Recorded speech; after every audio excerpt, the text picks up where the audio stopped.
Hola, ¿qué tal? Mi nombre es Claudio González, más conocido en las redes como Kimera Trumer. Me pueden encontrar aquí en mis diferentes redes sociales, esperando que tengan un excelente comienzo de semana. Debo decir que hay un video que lo voy a hacer, que es la parte 3 de mi comentario a lo que el doctor Moore respondió a mis palabras en un video que publicó hace como 3 semanas atrás. Me queda un poquitito de comentario que responder en ese sentido, así que está en stand-by ese video. Pero el video que me detiene ahora en particular es un video que nace relacionado al tema de las elecciones en Venezuela, en donde el tirano Nicolás Maduro, junto con toda esa manga de corruptos que rodean los poderes del Estado en ese pobre país, se robaron las elecciones. O sea, esto es algo evidente. Lo hicieron frente a los ojos de todo el mundo. Solo los dictadores como Maduro fueron y salieron y felicitaron al tirano. Solo aquellos que tienen afinidad por las tiranías, como por ejemplo la gente del Partido Comunista, la gente del Grupo de Puebla, eh, chilenos como Eduardo Artés, que es de una facción del comunismo que está fuera de la facción que actualmente gobierna junto con Boric. Son una facción un poco más radical. eh, Artés y similares afines al Partido Comunista también. Obviamente esa gente está feliz con este fraude. Porque finalmente la ética de ellos es la ética del utilitarismo, lo que funciona y está de acuerdo al fin es lo que vale. Entonces para ellos vale que Maduro haya hecho un montón de triquiñuelas eh, para poder seguir parasitando el poder político y seguir estrujando a esa pobre gente de Venezuela de sus recursos, mientras ellos se llenan los bolsillos de plata y llenándose la boca con la palabra pueblo y dignidad. Así que en realidad no hay mucho que decir en ese sentido. Pero mi reflexión tiene que ver más que nada por pensar o teorizar perspectivas en donde podamos justificar bíblicamente cierto tipo de salidas a estos conflictos, a estos asuntos. O, o cómo respondemos a la pregunta. ¿Es lícito, es legítimo para un pueblo en particular levantarse de diferentes maneras contra eh, un poder tiránico e ilegítimo eh, que se aferra al poder y a las instituciones para mantener su tiranía? ¿Nos da Dios la Biblia algunas ideas o principios que apunten hacia esa dirección? Y hablando de esto, quiero comenzar diciendo que estoy teorizando. Estoy pensando en diferentes factores, elementos. em, Estoy articulando el discurso, por lo tanto muchas de mis reflexiones van a sonar un poco desordenadas, pero espero que la idea principal se entienda, ¿ya? Luego de que los estafadores anunciaran el- el triunfo del tirano Nicolás Maduro, en los grupos de WhatsApp de la Asociación de Calvinistas Cristianos, a la cual yo pertenezco, eh, se armó una discusión bastante interesante y bastante apasionada también sobre este tema. ¿Qué tiene que hacer un cristiano en estas circunstancias? ¿Es lícito levantarse en armas? Eh, no, nos mantenemos pacíficamente, damos la mejilla, eh, soportamos. Y yo entiendo muchas de las motivaciones en ese sentido de varios hermanos. O sea, Los cristianos debemos ser agentes de paz, esa es la verdad. Nosotros debemos tender a buscar la paz entre los hombres. Nosotros oramos a Dios para que den los gobiernos en los cuales estamos viviendo, nos dejen y nos permitan predicar pacíficamente el Evangelio, lo que no implica que en un contexto de tiranía la iglesia entonces tiene derecho a ocultarse en su casa y no hacer nada. O sea, más que nada le rogamos a Dios que los gobiernos eh, en los cuales estamos viviendo no se pierda el control de la maldad, para que el ejercicio de eclesiástico, de la evangelización y la predicación de la palabra, eh, no ocurra en un contexto de persecución, por ejemplo. Pero muchas veces Dios también nos manda este tipo de pruebas para pesar nuestras motivaciones, pesar nuestros corazones. Eso en cuanto al ejercicio eclesiástico, pero ¿qué pasa con el ejercicio civil, con el ejercicio ciudadano, con el ejercicio del colectivo, por decirlo alguna cosa? Hablo de colectivo, no confundir colectivo con colectivismo, por si acaso, para que no se malentienda el asunto, porque si hay algo que yo aborrezco con todo mi corazón entre todas las cosas injustas que hay es el comunismo y similares, y ramas similares del comunismo, las aborrezco con toda mi alma. Entonces, en medio de esta discusión, en donde habían varias posturas al respecto, que fue una discusión acalorada entre calvinistas, por si acaso, eh, pensando en este punto se me ocurrió lo siguiente, y que gira en torno a la idea de legitimidad formal, principalmente más que material. Entendemos la legitimidad formal como el apego de las prácticas políticas a la institucionalidad legal, por decirlo de alguna forma. En otras palabras, cuando los procesos políticos se apegan a lo que la ley estipula como tal, de manera justa, y me refiero a las leyes de las naciones. Entendemos que hay una legitimidad formal. Por ejemplo, acá en Chile, las elecciones se dieron dentro de la legitimidad formal, eh, y a pesar de que el presidente que tenemos actualmente no lo voté yo y no lo votaría nunca, eh, no puedo dejar de reconocer que eh, él está legítimamente sentado en el poder. Con eso no estoy hablando de que su actuar en el poder sea legítimo en muchos aspectos, para nada. Pero me refiero a que su llegada al poder obedece, obedece a un apego a las normas democráticas, por decirlo así, de la nación, referidas a la elección de nuestros gobernantes, a que no hubo fraude. Y en este sentido, por más que no me guste que él esté ahí en el poder, yo tengo que reconocer que está legítimamente en el poder. No es lo mismo que reconocer que su actuar político en el poder sea legítimo o sea correcto, sea justo. Eso es otro tema. El tema acá es cómo llega al poder el gobernante, el gobernante. ¿Ok?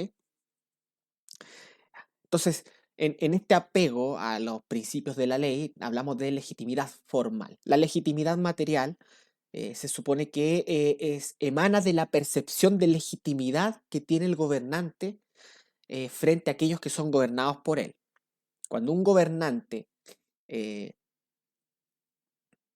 es legítimamente percibido por el pueblo, por lo general no tiene que imponer su gobierno por la fuerza.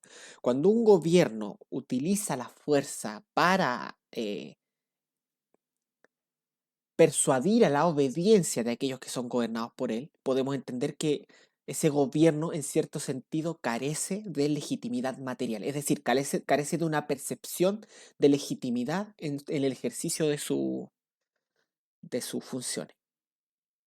como por ejemplo Venezuela. O sea, en Venezuela, para que el gobierno tenga o sea obedecido, incluso por aquellos que están en contra de él, existe la coacción en todos los niveles.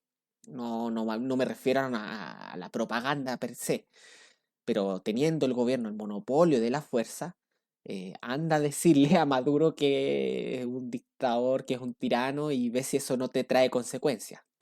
El gobierno venezolano no solamente cuenta con medios formales para acallar a la oposición y hay persecución política, sino que también medios informales como los colectivos chavistas. Estos tipos que se vio ayer, por ejemplo, que andaban en moto masivamente por las ciudades y obviamente estas son los colectivos que hacen el trabajo sucio del gobierno fuera de los linderos de la ley. Eh, entonces entendemos que eh, si tiene que aplicarse este tipo de coacción ante el pueblo por parte del gobierno, entendemos que no existe una legitimidad material del mismo. El pueblo no lo percibe como legítimo, por decirlo así, o gran parte del pueblo. Con esto no quiero decir que gobiernos legítimamente establecidos de manera formal no exista una parte del pueblo en oposición a estos gobiernos que los entiendan como ilegítimos. Por ejemplo, los partidos, generalmente aquellos que están en los sectores más extremos de la política, eh, por ejemplo, el Partido Comunista y similares, eh, a ellos no les importa la legitimidad formal. Si el gobernante de turno eh, no es de su color político, para ellos va a ser ilegítimo siempre. Y por lo tanto, de ahí justifican las marchas violentas, los intentos de golpe, como sucedió en Chile el 2019 de manera grosera y apoyado por estos sectores de izquierda radical, etcétera, etcétera, etcétera. Pero uno puede, como oposición, reconocer la legitimidad formal eh, de un gobierno en particular, incluso llegar a reconocer cierta legitimidad material, en el sentido de que, en atención a la legitimidad formal, el gobernante, en tanto y en cuanto se apegue a las normas de la ley, su ejercicio de la misma, su ejercicio de poder es legítimo, por decirlo de alguna forma. Em, Eso uno lo puede reconocer incluso como oposición, sin que esto implique que uno no pueda criticar al gobierno de turno. Cuando uno percibe que el gobierno está excediendo eh, su legítimo ámbito de ejercicio, por decirlo de alguna forma. Por ejemplo, cuando propone leyes que son contrarias a las normas, especialmente uno como cristiano, que son contrarias a las normas de la ley de Dios, como el aborto, como las leyes de género, como las cuotas en base al identitarismo político, etcétera, etcétera, etcétera. Eh, Leyes que son contrarias a lo que la Biblia nos enseña. Cuando el gobierno quiere usurpar la legítima autoridad de los padres sobre sus hijos, por ejemplo. Em, y así en varios aspectos uno puede reclamar como oposición sin necesidad de quitarle legitimidad formal y material al gobierno, por decirlo de alguna manera. Pero ¿qué pasa cuando un gobierno que no tiene legitimidad formal eh, y que no tiene legitimidad material se toma el poder de una forma ilegítima, accede al poder? ¿Hay alguna salida? ¿Qué nos enseña la Biblia al respecto? ¿O qué nociones podemos encontrar en las escrituras en este sentido? Em, Antes de pasar a este tema, que es el que realmente me interesa, quiero, quiero decir en primer lugar que si bien el ejemplo de Israel es un ejemplo particular porque estamos tratando con una eh, república monárquica, por decirlo así, porque habían reyes gobernando sobre la nación, reyes puestos por Dios mismo. eh, y en este sentido es evidente que no podemos hacer paralelismos o analogías absoluta con respecto a la situación actual, porque nuestras naciones viven, o por lo general dicen estar bajo un sistema democrático, en donde los gobernantes llegan al poder por medio de el voto de los gobernados. Em, Sin embargo, podemos distinguir ciertos principios, principios generales, que yo creo, y esto lo digo como opinión personal, yo creo que son aplicables como formas de ver ciertos tipos de salida a este tipo de regímenes tiránicos, salidas que van desde lo más, obviamente, que van por etapas, desde las etapas más básicas, que son la, la búsqueda de pruebas de ilegitimidad formal, por ejemplo, que es lo que se está haciendo en este momento están buscando las papeletas para contar los votos, para ver si no se maquillaron las cifras. O sea, cuando dieron las cifras, los del gobierno hicieron tan mal, los del gobierno venezolano, digo, hicieron tan mal en la pega, o el trabajo, como decimos, la pega le decimos en Chile al trabajo, hicieron tan mal el trabajo, que las cifras no cuadran. Tiene a más del 100% de los votos eh, contabilizados en los porcentajes, hay como 140% de votación, y eso es imposible, eso no puede suceder, lo que te indica que hubo un maquillaje grosero acá. Em, Hasta las etapas ya un poco más complicadas, que ya serían las etapas en donde a los gobiernos ilegítimos, o donde podemos responder la pregunta si a gobiernos ilegítimos, gobiernos probadamente legítimos, se les puede derrocar por la fuerza. ¿Y a quién le corresponde esta tarea? Que ese es otro tema. Ahí podemos hablar del tema, por ejemplo, de los magistrados menores, el tema de los nacionales, por ejemplo, porque yo como chileno yo no puedo ir a derrocar a Maduro, eso no es pega mía, por ejemplo, si es que se tomase esa vía, por supuesto. Entonces hay muchos elementos acá involucrados, pero yo creo que la Biblia, o intuyo, vuelvo a decir lo mismo, estoy teorizando, estoy ordenando los elementos eh, para establecer una postura frente a la tiranía, ¿ok? Nos quedamos quietos en nuestras casas mientras nos apalean y nos estrujan quienes ilegítimamente accedieron al gobierno, o podemos bíblicamente hacer algo al respecto,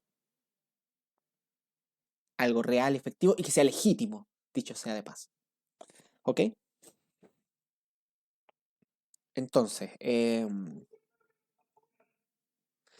por si acaso, si escuchan ciertos gritos y sirenas fuera o sea, si se escuchan por acá, es porque los estudiantes acá en Chile están haciendo sus típicas protestas violentas, y yo vivo cerca de un lugar donde ocurren constantemente este tipo de cosas, así que están arrancando para todos lados para que los carabineros no los atrapen, para que no se impresionen.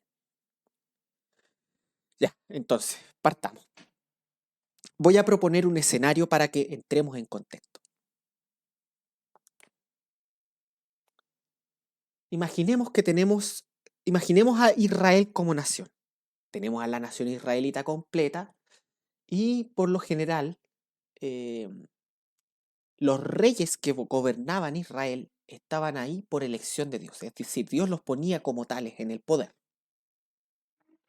Por lo tanto, eh, en base a eso y en base a la ley, porque la ley les daba legitimidad formal también a los reyes, em, ellos ejercían el poder de forma legítima, y ante el pueblo eran percibidos como tal, porque por diferentes razones. Pues, en primer lugar, porque la ley lo establecía así, había un apego a lo legal, a la ley que Dios reveló. Y por otra parte, esta noción de que Dios es el que eh, establece el rey en Israel. ¿Ok?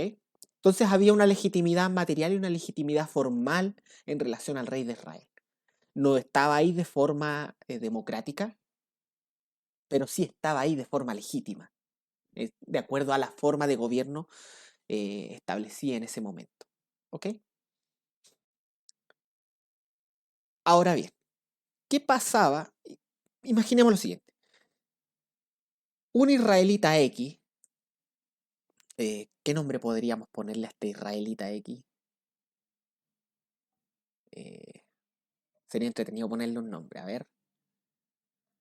eh, no se me ocurre ningún nombre, pero hubiera sido entretenido ponerle un nombre a este israelita. Ya, pongámosle Judas.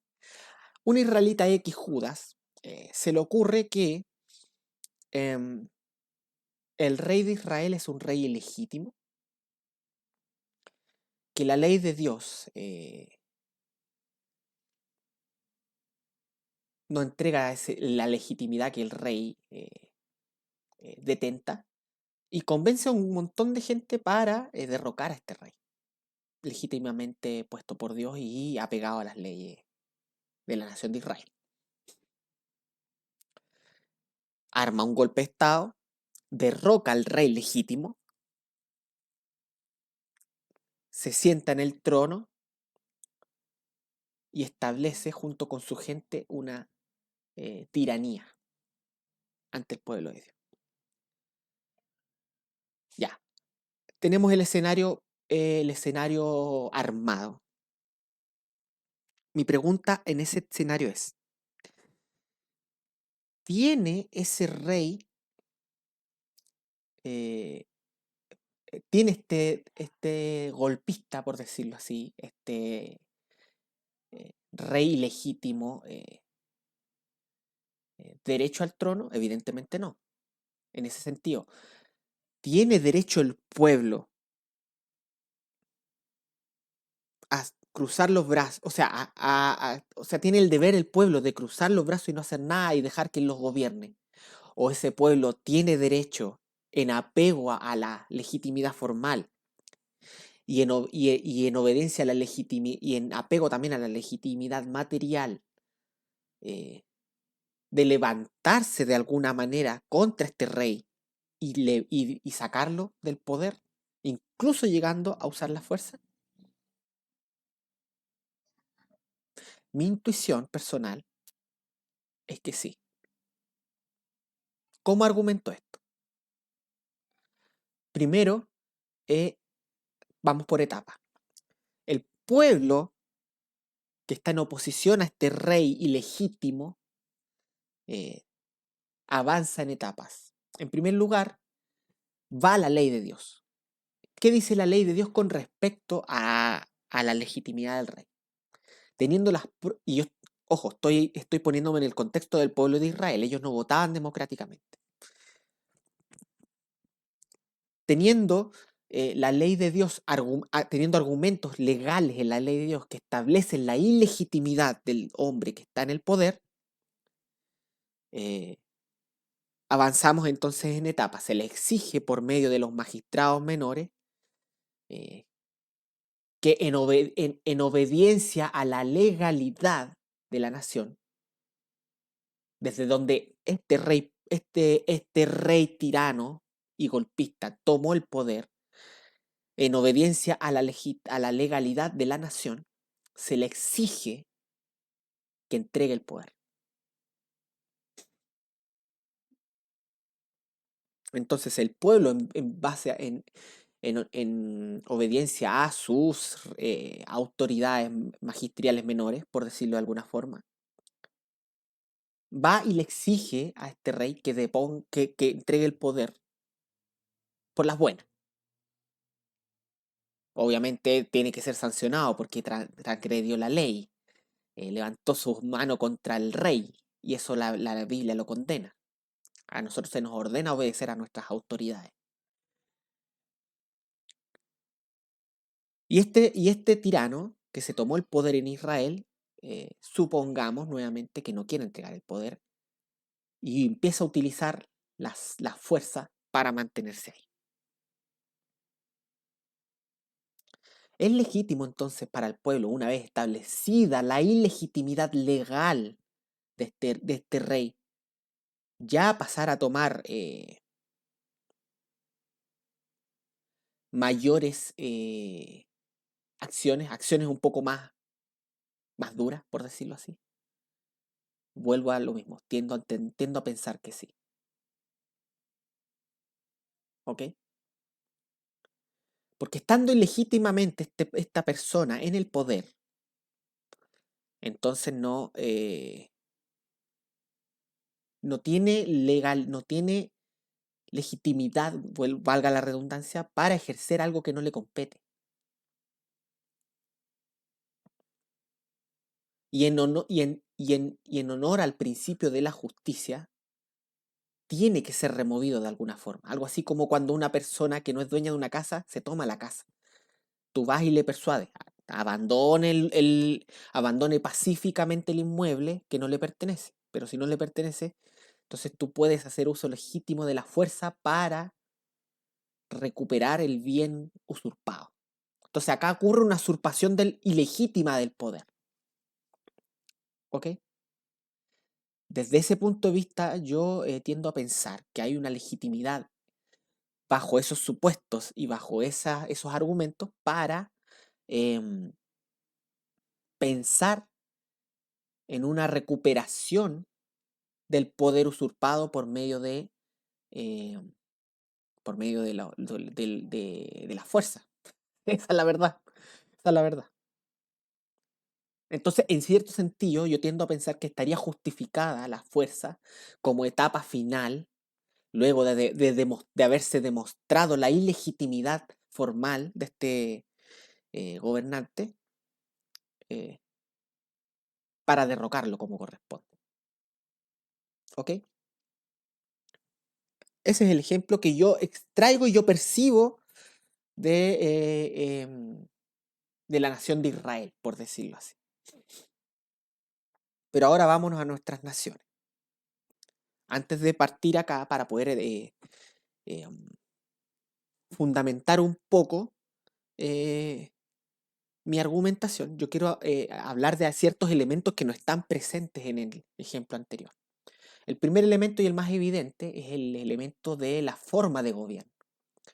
Eh, en Israel tú tenías repúblicas monárquicas, por decirlo así, es decir, tenías una república, una ley que estaba sobre todos y incluso sobre el rey, pero había un rey que gobernaba, ¿ok? Nosotros, o por lo menos las naciones en las que nosotros vivimos, eh, se supone que son repúblicas democráticas, es decir, hay una ley que está por sobre todos, que muchas veces es representada por la Constitución. Bajo esa ley está todo el resto. La Constitución arma el esqueleto de las naciones, el esqueleto formal, institucional y formal de las naciones. Y aquellos que llegan al poder, llegan en obediencia al voto de los gobernados y en obediencia a los parámetros que la ley, la Constitución y las leyes establecen para entregar legitimidad formal a aquellos que nos gobiernan. ¿Ok? Entonces, acá tenemos un elemento de que nuestras naciones no se rigen estrictamente por la ley de Dios, por decirlo así. Lo cual sí es una gran desventaja en cierto sentido, porque muchas veces cuando el poder, por ejemplo en Israel, uno podía tranquilamente apelar a la ley de Dios porque no había un Congreso que podía modificar las leyes, por ejemplo. Pero acá, en nuestras repúblicas democráticas, los congresos pueden modificar la ley de la nación eh, por muchos motivos, muchas veces ilegítimos. Entonces, eh, en virtud de qué tanto pueblo cristiano haya en una nación, yo creo que podría haber mayor firmeza en términos de convicción para poder tomar medidas un poco más drásticas en cierto sentido. Ya, pero no nos distraigamos. Entonces tenemos este elemento de que cada nación tiene sus leyes y sus formas de gobierno particulares, ¿no? O sea, actualmente estamos en una república democrática, pero por ejemplo en Roma tenían otro sistema de gobierno donde habían césares, por ejemplo, que según tengo entendido no eran elegidos democráticamente. ¿Ya? Entonces tenemos que hay democracia y hay una república democrática y hay leyes formales que no son la ley de Dios por, a grandes rasgos. ¿Ya? En primer lugar, quisiera establecer lo siguiente. En Romanos 13, Pablo nos habla de que tenemos que respetar a las autoridades de las naciones en las que estamos, sin que Pablo niegue el principio de que la ley de Dios está por sobre toda otra ley, obviamente. eh, Tiendo a pensar de que ahí hay un principio de legitimidad de la legislación nacional, en cierto sentido. Hay un, hay un cierto tipo de legitimidad en tanto y en cuanto existe un apego,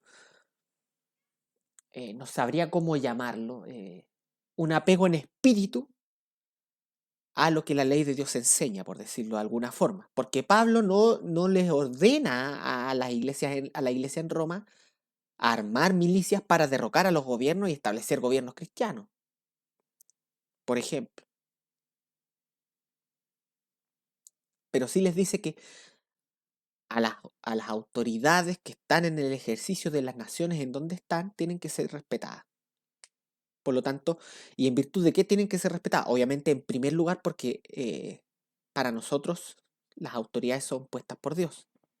Pero en segundo lugar, porque se entiende que, por ejemplo, en Roma, obviamente ahí no hay un sistema democrático, cierta medida, por decirlo así, de acuerdo al sistema que ellos tenían en sus naciones, eh, había una cierta legitimidad formal y material del César. Por supuesto, para el cristiano esta legitimidad no era absoluta, eh, pero se le reconocía como la autoridad que era. ¿Ok? Entonces esto me lleva a pensar en que hay en la acción política, en este tipo de circunstancias, hay dos niveles de evaluación de la praxis o de los pasos a tomar. ¿Ok? En primer lugar.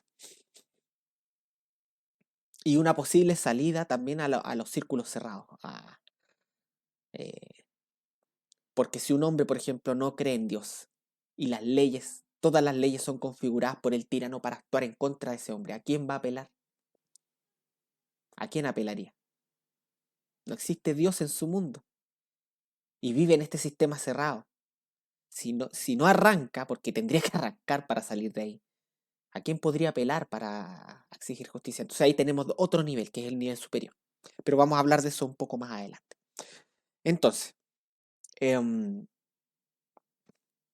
atendiendo al ejemplo de Israel, insisto, estos son reflexiones desordenadas y hay muchos elementos que hay que tomar en cuenta. Por eso no dogmatizo. No piensen que lo que yo digo está 100% correcto, en la verdad revelada, no. Yo simplemente estoy lanzando los argumentos para la evaluación y para la crítica y para la reflexión sobre estos asuntos. Y siendo sincero, no creo ser el primero que haya hablado sobre este tema. Entonces, vámonos al caso de Venezuela. Venezuela tiene su ley nacional, que es lo que entrega la legalidad, la legitimidad formal al gobernante de turno.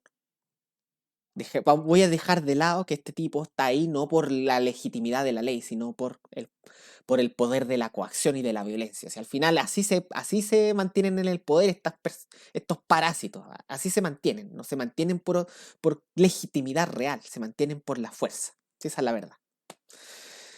Lo que indica, lo que nos lleva a entender la ilegitimidad de sus gobiernos, porque donde se carece de legitimidad formal, si no le metes miedo a la gente se levanta. Así de simple. Entonces, y esto cuando digo que la gente se levanta, no estoy justificando per se que se levante, estoy simplemente estableciendo un hecho que sucede, que es un hecho de la historia del hombre como tal. Ok, entonces, tenemos que Maduro anuncia que triunfa por un 51% en contra de un 44% que obtuvo Edmundo Edmundo González creo que se llama, eh, quien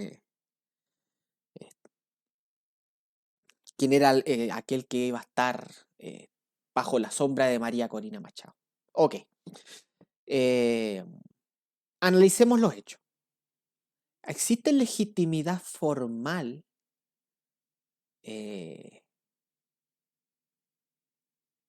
en estas elecciones? En primer lugar, vamos al asunto de la y, y acá voy a empezar a hablar de, eh, de los niveles de evaluación. Así lo voy a llamar, niveles de evaluación de legitimidad. ¿Ok? Entonces, ¿hay una legitimidad formal en estos hechos como tal? En primer lugar, veamos los hechos como tal. En primer lugar, quien iba a ir a la presidencia era María Corina Machado. Pero ¿qué hizo el régimen de Maduro? Desde el mismo, como le decimos acá en Chile, el CERVEL, el servicio electoral. El servicio electoral de allá de Venezuela, viendo que, que en primer lugar no es una institución independiente del poder, sino que es una institución servil al poder de este tirano, eh, declaró que María Corina Machado, por unas que otras artilugios demagógico e injusto, no podía acceder a la presidencia, en primer lugar. Entonces la oposición lo que hizo fue poner a Edmundo González, en cierto sentido, como como el representante de María Corina Machado, alguien a quien no le podían decir que no, que no podía ser elegido, en apego a las leyes. O sea, justificadamente el gobierno chavista tirano no podía, en apego a la ley, quitar a Edmundo González su derecho a ir a las elecciones. ¿Ya? Entonces ahí ya tenemos, en el ataque que hicieron a María Corina Machado, ya tenemos un espíritu, ya tenemos una tendencia, ya sabemos hacia dónde quiere llegar esta gente. Llega el momento de las elecciones y pasan un montón de irregularidades que las vimos con nuestros ojos. Y yo tengo testimonios de hermanos y amigos que fueron a Venezuela a participar de este proceso y fueron testigos de lo grosero de cómo se realizó todo este proceso. O sea, de legitimidad, de legitimidad formal, nada, nada, nada. No, no hay legitimidad formal que garantice la transparencia del proceso democrático. En primer lugar, tenemos que las papeletas de votación tenían a Maduro, pero no sé cuántas veces, y los otros candidatos, eh, sus fotitos chiquititas, como para que la gente le cueste ver a quién vota. Lo que ya nos habla de la propaganda clásica que tienen este tipo de gentuza de izquierda, como los comunistas, los marxistas, etcétera. Eh, eh, la propaganda asquerosa que siempre traen a colación. Entre esos ocurrieron muchas más irregularidades. Y para eso, mire, yo les voy a leer el conjunto de irregularidades que, que ocurrieron en este evento de un contacto que yo tengo, porque yo participo de varios grupos de movimientos políticos acá eh, de manera informal, por supuesto, porque a mí me interesa el tema. Entonces, la información corre por todos lados, ¿ok? Vamos a leer entonces por qué cuesta creer en la legitimidad formal de cómo ocurrieron estas elecciones. Y todo esto ocurrió ante la vista de todo el mundo, porque ahora tenemos las redes sociales, menos mal. Entonces, obviamente Boric, incluso hasta Boric, el presidente de mi país, cuestiona la transparencia y legitimidad del proceso venezolano, lo cual puedo decir que es no sé si la primera vez, pero es la primera vez que tengo más clara en mi mente de estar de acuerdo con él. Menos mal, ¿ok? Les voy a leer de cómo se gestó el fraude, ¿ok? Dice, fue una noche muy difícil para los testigos de la oposición. Quiero explicarles cómo se robaron las elecciones anoche. Uno, cada mesa emite un voto anónimo que va a un sistema, pero al mismo tiempo entrega una boleta física. O sea, tú tienes una doble garantía, que es la votación electrónica más la boleta que garantiza materialmente, físicamente, el voto por quien votaste. ¿Ya? Dos, las boletas quedan por si hubiese caída de sistema y el conteo se debiese corroborar de manera manual. Evidentemente, si, se cae, si es netamente electrónico y se cae el sistema, el proceso pierde legitimidad por poco transparencia. Por lo tanto, la garantía física, el voto físico, es la garantía que se tiene en caso de. 3. Cada máquina además totaliza los votos y entrega un acta impresa. Esas son las actas que María Corina Machado y la oposición está tratando de recolectar. ¿Ok? Sigamos. 4. La oposición tiene un 40% de las actas impresas, pero luego empezaron los problemas. O sea, el proceso empezó una recolección de las actas en el proceso que llegó hasta el 40%. No sé si habrá más en este momento, pero hasta el momento en que empezaron ya las irregularidades groseras de estos asquerosos que gobiernan Venezuela en este momento, tenían un 40% de las actas recolectadas. 5. Miembros de las Fuerzas Armadas intentaron llevarse las cajas con los votos físicos. En algunos casos se los llevaron y en otros los testigos lo impidieron.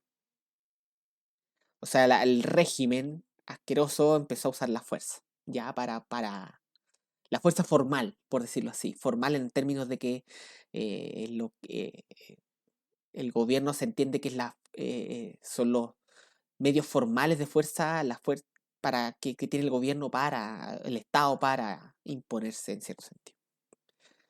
Sí, 6. En otros puntos, funcionarios de las mesas negaron copias de las actas a testigos. O sea, agentes del chavismo dentro del sistema de las mesas no quisieron entregar las actas. ¿Por qué? ¿Por qué no las quieren entregar? ¿Por qué? Todos sabemos por qué. 7. La transmisión de datos se detuvo súbitamente y las alertas se encendieron desde distintos centros de votación, desde donde llegaban al comando las denuncias. Todo esto empezó a ocurrir cerca de las 9 de la noche. O sea, la transmisión de los votos, como era un voto electrónico, ese voto electrónico entregaba un dato. Ese dato llegaba, era transmitido, pero se detuvo la transmisión. Después salió el tipo este Armando Amoroso, no sé cómo se llamará, este esbirro del chavismo que está en control del servicio electoral y salió diciendo que fueron atacados, el sistema fue atacado, no sé qué cuestión. La cosa era justificar de manera penca, como decimos acá en Chile, el fraude que estaban gestando. Todo esto empezó a ocurrirse ya. 8.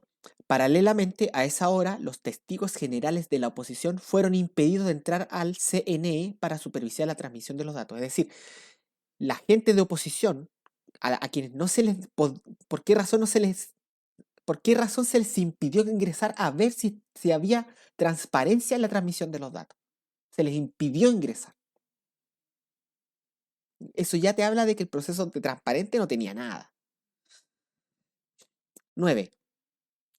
La oposición logró computar de manera paralela el 40% de las actas en su poder.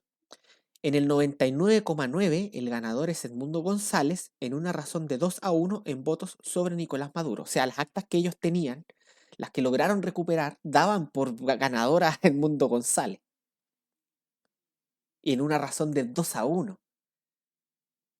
O sea, imagínense, básicamente doblaba los votos de Maduro. 10. Tras frenar la transmisión de datos, y mientras en distintos centros la gente defendía las cajas con votos, o sea, la gente misma estaba defendiendo la legalidad del asunto y no los agentes del Estado.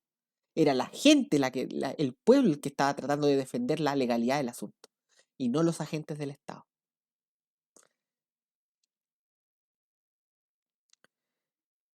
Tras frenar la transmisión de datos y mientras en distintos centros la gente defendía las cajas con votos, el CNE hace aparecer un 40% más de mesas, hace aparecer un 40% más de mesas que no habían sido transmitidas desde los centros de votación y entrega un resultado con un 80% de las actas computadas, que fue el resultado final. O sea, aparecieron un 40% de mesas fantasma, que no se sabe de dónde salieron, y que no habían sido transmitidas. No habían sido transmitidas. 11. El problema para un recuento es que las mesas con los votos manuales son protegidas por el ejército, es decir, por Padrino López, es decir, el mismo ejército que está a favor del gobierno chavista y que yo de verdad me da asco pensar que dentro del ejército haya gente que servicial a los tan servicial y eh, tan rastrera que es capaz de usar la fuerza contra su propio pueblo de manera ilegítima. eh, en vez de hacer lo que es justo. Y ahí apelo a los magistrados menores. Ellos estaban cuidando las cajas. O sea, ¿de qué me estás hablando? 12. De las actas, la oposición espera poder recolectar más, pero hay muchas que definitivamente les fueron denegadas. O sea, no se va a poder recolectar el total de las actas, pero se espera recolectar ojalá la mayoría. 13. La comunidad internacional puede exigir las actas y los votos físicos, pero ya nada asegura que ese otro 60%, es decir, las actas que no se recuperaron, corresponde a las actas y votos originales. En otras palabras, las actas originales posiblemente desaparezcan, las hagan desaparecer, ya no se recuperen. Ese es el asunto. Sin embargo, las actas que están son muy representativas, es decir, el 40% del territorio nacional. Cualquier experto electoral sabe que esa muestra repartida, si muestra una tendencia clara y amplia, es representativa totalmente de la realidad electoral del proceso. Ok. Entonces, ¿cuál es mi punto al leerles todo esto? Mi punto al leerles todo esto es que el proceso democrático en Venezuela no se hizo en absoluto con apego a las leyes. Entonces el proceso en sí y la toma de poder no tiene legitimidad formal. No estoy hablando del ejercicio del poder, que obviamente tampoco es legítimo, pero estoy hablando de la legitimidad del proceso democrático en sí. Carece de legitimidad formal y en los hechos se demostró que el espíritu eh, del régimen era mantenerse en el poder por todos los medios posibles. Tengo entendido que en Venezuela no hay nadie celebrando. Tengo entendido que en Venezuela, en este momento, las calles están apagadas. El pesar es profundo. Lo que nos lleva a entender que entonces hay una carencia de legitimidad formal. No es coherente, no es coherente si ganó el régimen y se supone que es el pueblo el que quería eso. Eh, ¿Dónde están las celebraciones masivas del triunfo? Estuve viendo que por lo general cuando el chavismo gana, celebra con todo. Y tengo entendido que eso no está ocurriendo. No está ocurriendo. Entonces, al no haber legitimidad formal, no hay fundamento para la legitimidad material. El ser humano por constitución, eh, en estricto rigor, eh, busca percibir en sus gobernantes o en sus líderes cierta legitimidad para el ejercicio del poder. Esto se puede ver incluso cuando uno trabaja con alguien. Por ejemplo, si yo llego a mi trabajo, obviamente yo no elijo a mi jefe, Pero si en apego a las normas de la empresa se me dice, mira, esta persona es tu jefe, por lo general, aunque no me guste su jefatura o algo así, hay un reconocimiento de la legitimidad formal de esa persona.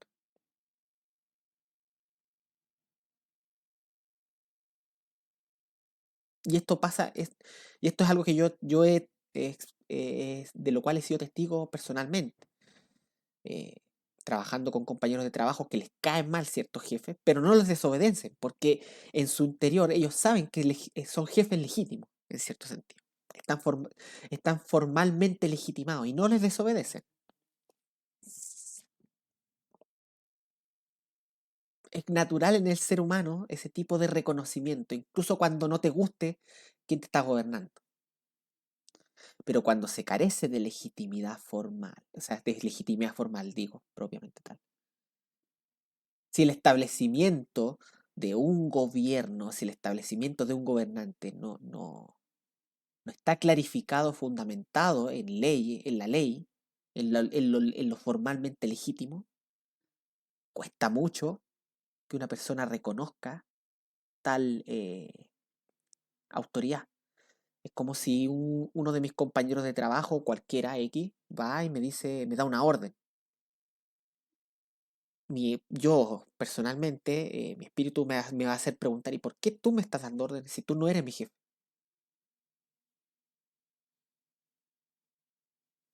En otras palabras, al no reconocerle legitimidad formal, le desconozco la legitimidad material y materialmente no le obedezco.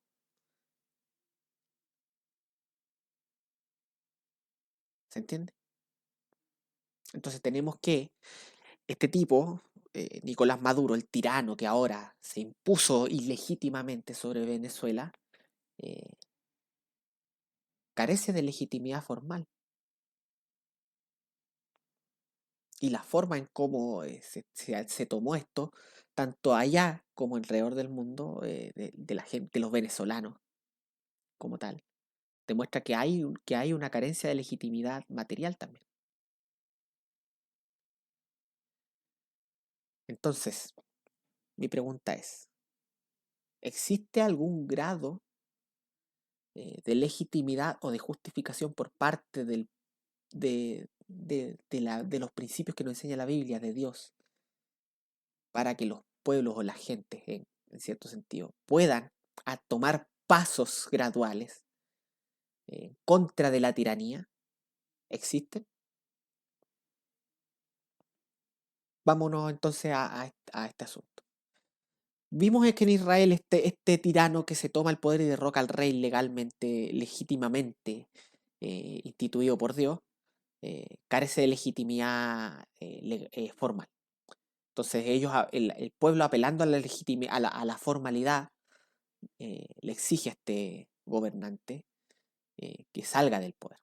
En este sentido, una primera etapa para poder fundamentar pasos subsiguientes sería demostrar la ilegitimidad formal del gobernante, en este caso de Maduro, en apego a las leyes de la nación. Este es el primer nivel, las leyes de la nación. Entonces, en este desarrollo de pasos, primero se actúa a un nivel de leyes nacionales. Las leyes nacionales establecen claramente ciertas normas para el ejercicio de la fiesta democrática, por llamarla de alguna forma. En el ejercicio de esta fiesta democrática, para que haya legitimidad, el mismo tiene que haber apego a la norma. ¿Existió ese apego a la norma? Ese va a ser esa va a ser la pega, o como le decimos al trabajo acá en Chile, esa va a ser la pega de la oposición. Tratar de demostrar, mediante la recolección de evidencias y testimonios, eh, que el gobierno que se autoproclamó ganador el día de ayer eh, lo hizo de forma ilegítima, no apegado a las leyes de la nación. Lo va a tener que demostrar, en primer lugar, para establecer ya el primer paso eh, para la remoción del poder del tirano, que es establecer que su toma de poder es ilegítima, que no está ahí de manera legítima. Estableciendo este paso, habría ya que apelar a los magistrados menores, es decir, a las autoridades intermedias entre el gobierno y el pueblo. Exigirle a los magistrados menores que se pronuncien con respecto a este asunto. Y entre esos magistrados menores también está el ejército y las fuerzas de orden. Recuerden, todavía estamos a este nivel, al nivel de la legitimidad formal establecido en las leyes de las naciones. ¿Ya? Si el tirano en cuestión no quiere dejar el poder, a pesar de habérsele demostrado la ilegitimidad de su ejercicio, porque ya habiendo una ilegitimidad formal, ya la legitimidad de ejercicio del poder está totalmente perdida, ya se podrían tomar eh, acciones un poco más radicales. Vuelvo a decirlo, esto lo estoy diciendo con mucho cuidado, no lo tomen como esta es la ley. Estoy reflexionando y estoy teorizando solamente. ¿Ya? Eh,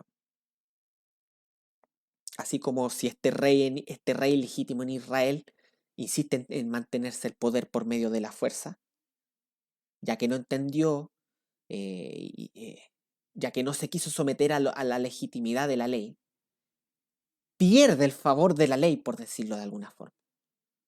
Entonces, en este sentido, Maduro perdería, al demostrarse su ilegitimidad en la toma del poder, perdería el favor de la ley. El espíritu de la ley ya no estaría con él. ¿Y a dónde se traslada el espíritu de la ley? Entonces se traslada en aquellos que están de parte de la justicia, por decirlo así. Por lo tanto, si Maduro no, habiéndose demostrado su ilegitimidad formal, no concurre en obediencia a lo que la ley exige, ya podría ser posible tomar acciones posteriores. Ahora, ¿a quién corresponde tomar este tipo de acciones? En primer lugar, a los magistrados menores, las autoridades intermedias entre el poder central y el pueblo, por decirlo así. Ellos tendrían la autoridad para poder exigir este tipo de cosas, para levantarse frente al poder y exigirle que entregue lo que ilegítimamente ha usurpado. ¿Ya? En primer lugar. Y en segundo lugar, esto le corresponde a los nacionales y a los nacionalizados. No le corresponde a la comunidad internacional intervenir en estos casos. ¿Ya? Dejo abierta la pregunta de si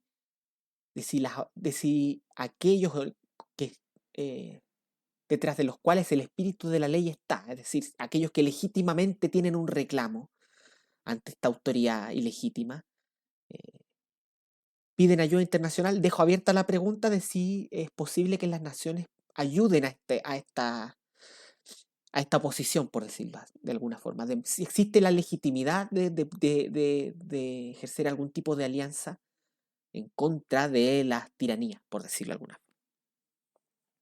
Dejo abierta la pregunta, esa no es algo que yo esté reflexionando en este momento, eh, ni para allá apunta mi argumento. Pero, em, pero sí que creo que es bastante claro que no deberían deliberadamente y por iniciativa propia, no deberían las comunidades internacionales meterse por la fuerza ¿cómo se llama?, arbitrar sobre este asunto. En otras palabras, no le competiría, por ejemplo, a Estados Unidos entrar con un ejército militar y derrocar a Maduro, por decirlo así, no le corresponde. El trabajo principal de esto le corresponde a los nacionales y a los nacionalizados.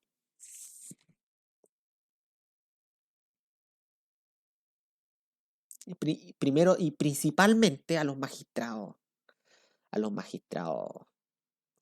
menores. Ahora bien, ¿qué pasa? Este es otro escenario. ¿Qué pasa si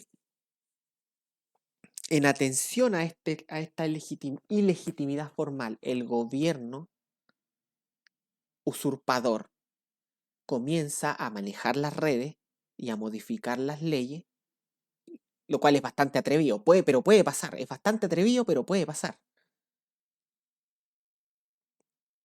¿Ya? Voy a silenciar esto. Entonces, es bastante atrevido, pero puede pasar. Eh, pero comienzan a modificar las leyes nacionales para convertir el sistema legal en un sistema acorde a sus propósitos de forma grosera y evidente. Por ejemplo, establecer que no puede haber candidatos de oposición. Estoy dando una idea muy loca. No creo que se atrevan a tanto. Pero ¿qué pasa en ese caso? Entonces ya uno podría apelar al nivel superior, que es el nivel, apelar al nivel de la ley de Dios y el apego a los principios de la ley de Dios, que no cambia. Que si bien yo creo que hay continuidad y discontinuidad en sus normas, eh, pienso que normas hay una continuidad en ciertos principios, obviamente, de equidad general que son transversales. Entonces, apelando ya a una ley superior a la ley nacional, uno podría encontrar legitimidad para poder ejercer cierto tipo de acciones. Pero para dar ya este paso, uno debería reconocer al verdadero rey, sobre todas las naciones, que es Jesucristo. Por lo tanto, en un gobierno o en gobernadores que no tengan a Jesucristo como su Señor y su Salvador, veo muy difícil que se pueda dar ese paso de manera legítima, por decirlo así. ¿Ok?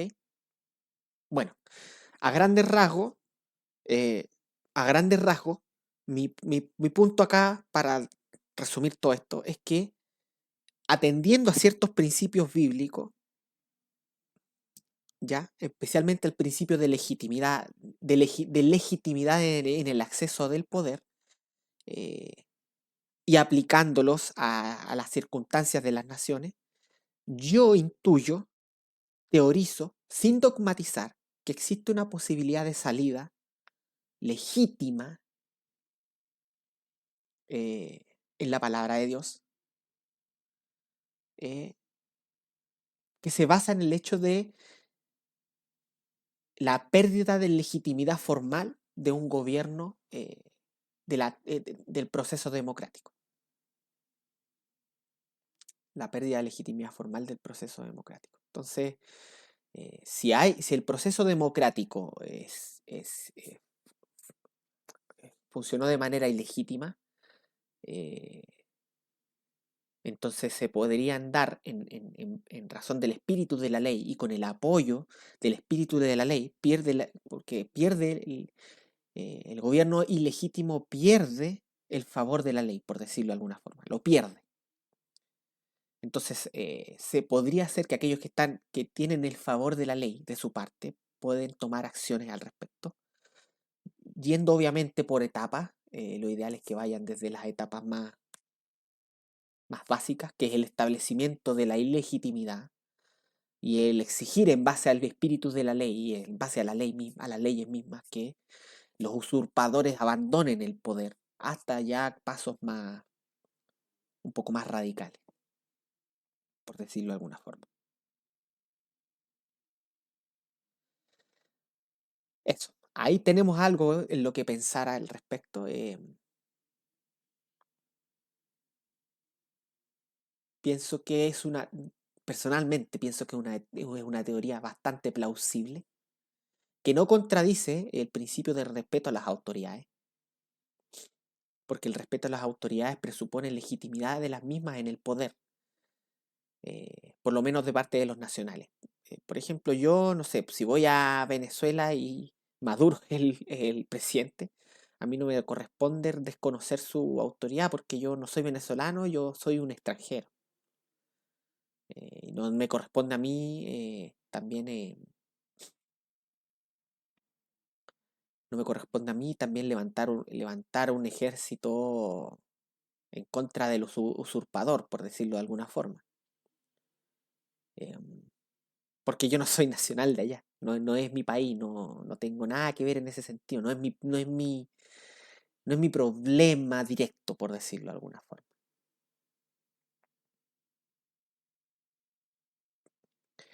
Y esa era más o menos eh, la circunstancia de los cristianos, o sea, en obediencia a la formalidad de los sistemas en los que vivieron, que tampoco eran sistemas democráticos, por decirlo de alguna forma, pero tenían una formalidad. Entonces el rey, el gobernante en ejercicio tenía cierta legitimidad formal que debía ser respetada y legitimidad material también. Entonces, si existía este tipo de, esta legitimación, por decirlo de alguna forma, un extranjero y peregrino en esas tierras no tenía derecho alguno a levantarse y derrocar a los gobiernos. Lo que no es lo mismo, que no pasa lo mismo en términos de invasión, pues cuando hay invasión, es deber de los nacionales defender su patria, por decirlo de alguna forma. Pero, por ejemplo, cuando en la cautividad babilónica, entendemos que a los israelitas Dios les dijo que les dio como orden que las naciones en donde estuvieran viviendo no hicieran, no tenían que ser golpes de Estado, tenían que vivir en orden y conformidad con la legislación de la nación. Entonces, hay que analizar circunstancia y circunstancia. Eso, hermano. Bueno, eso quería decir, ahí tienen comida para masticar durante la semana. Eh, si estás de acuerdo o no estás de acuerdo, puedes dejármelo acá en los comentarios o puedes acceder a mi grupo de WhatsApp, que es parte de la Asociación de Calvinistas Cristianos. El link lo voy a dejar acá abajo en la caja de comentarios, eh, para que tengamos una discusión entretenida al respecto. Yo creo que acá hay harto material para reflexionar y harta tela que cortar. Em, Así que los invito a unirse a mi grupo de WhatsApp acá abajo, en la descripción. Eh, de más está decir que yo sufrí ayer y aún estoy un poco molesto, eh, con el anuncio del triunfo de este tirano, de este tipo, de este parásito y todo su grupo de parásitos que están chupándole la sangre a los pobres venezolanos. Eh, en ese sentido me duelo junto con ellos. Me duelo porque yo tengo hermanos muy queridos que son venezolanos, hermanos cristianos. Y, y sus lágrimas y su tristeza me rompe el corazón. ¿Qué nos toca a nosotros como hermanos de ellos, estando en otras naciones? Eh, Orar. Orar imprecatoriamente también. Orar para que Dios le pague con justicia al tirano y lo haga caer. Eh, Orar para que la misericordia de Dios sea derramada sobre Venezuela, eh, para que la lección haya sido aprendida. Orar para que los hermanos que están en la diáspora, por decirlo así, sean consolados por Dios del cielo y de la tierra. Em, Dios es soberano, Dios está en el trono. Eh, Dios sabe por qué hace las cosas, eso lo tengo claro. Y nada, yo lo que hago en este video es tratar de entregar un aporte a la reflexión sobre estos asuntos, donde podamos llegar quizás a una conclusión, ¿por qué no? Yo no creo que en toda circunstancia el cristiano tenga que necesariamente poner la otra mejilla, en toda y en absolutamente cada una de las circunstancias. Eh, Eso se evalúa caso a caso. Y habiendo formas legales y legítimas de poder derribar una tiranía, yo creo que lo deseable es tomarla, es tomar ese camino, valientemente. Así que nos va a tocar orar para que nuestros hermanos sean fuertes, sean valientes. Y yo quiero ver con mis ojos al tirano caer. Eso quiero ver. Si Dios no me quita la vida antes y me da el privilegio, quiero ver al tirano caer. Lo quiero ver caer. Eso, hermano. Me despido, espero que tengan un buen inicio de semana. Posiblemente durante la semana grabe otro video terminando de comentar lo que me falta de la respuesta del doctor Carlos Moore a mis palabras en su video. Em, Oremos por Venezuela, por favor, hermano. Porque si no pedimos, no vamos a tener. La Biblia es clara.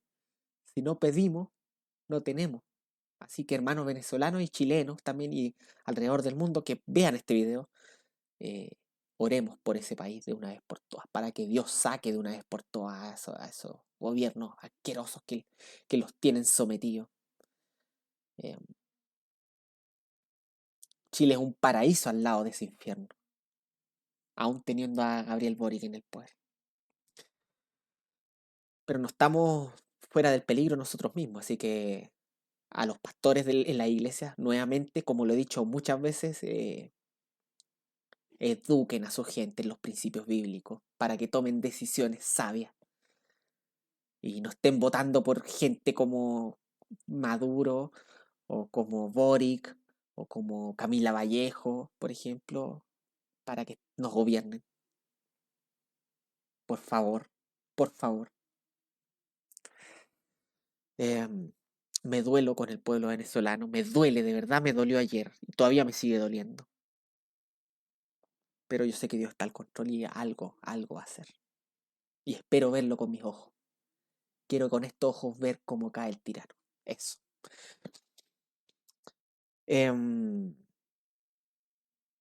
bueno, hermanos, que tengan una excelente semana. Si lo que yo les entrego acá les sirve de alguna manera, les ayuda, pueden acceder a mi Patreon aquí. El link lo voy a dejar en la descripción. Y también en la descripción va a estar eh, mi PayPal por cualquier cosa. Eh, Pueden buscarme en mis redes sociales aquí. Por favor, dejen sus comentarios a favor o en contra de lo que estoy postulando, sus argumentos. A mí me gusta escuchar argumentos. A mí me gusta la gente que razona, aunque no esté de acuerdo conmigo, pero razona. Entrega ideas, entrega argumentos. Eso es lo que me gusta. Así que los invito a dejar su comentario, a dejar sus argumentos, a dejar sus reflexiones, a dejar su expansión de esta idea que yo lanzo también. Sus críticas también, es importante también la crítica, muy importante para poder afilar los conceptos o para poder desechar una idea si finalmente no corresponde con lo que la Biblia enseña. Eh, Nuevamente, únanse a mi grupo de WhatsApp, va a estar en la descripción acá el link para que se unan. Em, Búsquenme en mis redes sociales, eh, como siempre, seamos buenos bereanos, vayamos a la escritura para ver si estas cosas son así, en primer lugar. En segundo lugar, examinadlo todo y retened lo bueno. Y para terminar, Sol y de Gloria. Viva Venezuela libre.